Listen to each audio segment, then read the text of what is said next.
मित्रांनो, आज आपण पाहणार आहोत दोघांचे भांडण तिसऱ्याचा लाभ ही गोष्ट. दोन मांजरी होत्या. एक होती काळी, दुसरी होती पांढरी. एकदा त्यांना एक मोठा लोण्याचा गोळा सापडला.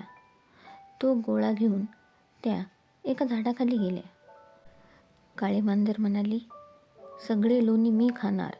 पांढरी मांजर म्हणाली, सगळे लोणी मी खाणार. दोघींचे चांगलेच भांडण जुंपले. तितक्यात तिथे एक माकड आले. ते म्हणाले, मी तुमचं भांडण सोडवतो. मी लोण्याचे 2 सारखे भाग करून देतो. माकडाने लगेच एक तराजू आणला. लोण्याचे 2 गोळे केले. मग एक गोळा एका पारड्यात ठेवला, दुसरा गोळा दुसऱ्या पारड्यात ठेवला आणि वजन केले. एका पारड्यातील गोळा मोठा होता म्हणून माकडाने त्यातला थोडा भाग खाल्ला. मग परत वजन केले तर दुसरा गोळा मोठा ठरला म्हणून त्यातला काही भाग माकडाने खाल्ला.